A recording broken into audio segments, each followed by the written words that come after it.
Ahmedabad airport પરથી 2 passengers $70,000 cache સાથે ઝડપાયા છે, જેમાં એક મહિલાનો પણ સમાવેશ થાય છે. કસ્ટમ્સ વિભાગના જણાવ્યા અનુસાર બંને પેસેન્જર્સ આટલી મોટી માત્રામાં ફોરેન કરન્સી લઈને થાઈલેન્ડ જઈ રહ્યા હતા અને તેમણે ટ્રોલી બેગમાં વેક્યુમ પેકિંગ કરીને આ કેશ છુપાવી હતી.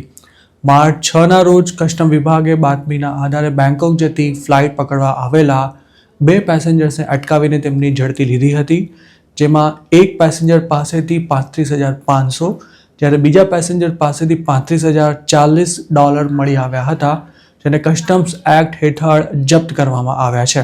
આ કરન્સીની વેલ્યુ ₹63 લાખ જેટલી થાય છે. આ ડોલર્સ કોના હતા અને તેને થાઈલેન્ડ કેમ લઈ જવામાં આવી રહ્યા હતા તેની તપાસ હાલ ચાલુ છે. આમ તો ઇલીગલ એક્ટિવિટી માટે પૈસાના ટ્રાન્ઝેક્શન્સ ક્રિપ્ટોકરન્સી દ્વારા કરવાનું પ્રમાણ ખૂબ જ વધી ગયું છે. તેવામાં આ કેશને ઇન્ડિયાથી થાઈલેન્ડ પહોંચાડવા પાછળનો શું હેતુ હતો તેની જો યોગ્ય તપાસ થાય તો મોટા રેકેટનો પણ ભાંડો ફૂટી શકે છે.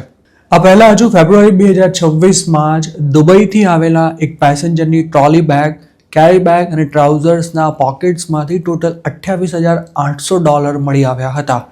અત્યાર સુધી ગલ્ફ સહિતના દેશોમાંથી કસ્ટમ ડ્યુટી ભર્યા વિનાના ગોલ્ડ સાથે અનેક પેસેન્જર્સ પકડાતા જ હતા, પણ હવે અમદાવાદ એરપોર્ટ પરથી ફોરેન કરન્સીની હેરાફેરી કરવાનું પ્રમાણ પણ ખૂબ જ વધી રહ્યું છે.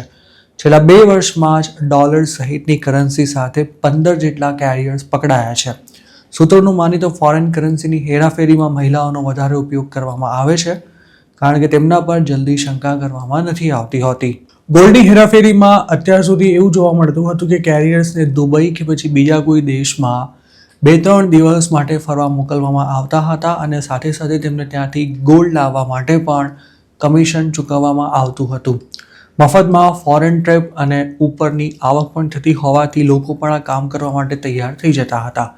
અધૂરામાં પૂરું આ 2 નંબરી ધંધા સાથે સંકળાયેલા લોકો પણ પાછા પોતાના માટે કામ કરતા લોકોને એવું આશ્વાસન આપતા હતા કે પોલીસના લફડામાંથી પોતે છોડાવી લેશે, જેથી ગોલ્ડની હેરાફેરી કરતા લોકોને પકડાવાનો પણ કોઈ જ ડર નહોતો રહેતો. આ જ કારણે એરપોર્ટ પરથી ગોલ્ડ પકડાયું હોય તેવા લગભગ કોઈ પ્રકરણમાં ક્યારેય મોટા માથાની ધરપકડ નથી થઈ. ઇન્ડિયામાં ગોલ્ડના બજાર ભાવની સરખામણીએ વિદેશમાંથી લવાતું ગોલ્ડ સસ્તું પડતું હોવાથી તેની દાણચોરી પાછળનું કારણ સમજી શકાય છે, પણ ડોલર સહિતની ફોરેન કરન્સીની કેમ હેરાફેરી કરવામાં આવે છે તેનું કોઈ નક્કર કારણ હજુ સુધી જાણવા નથી મળ્યું.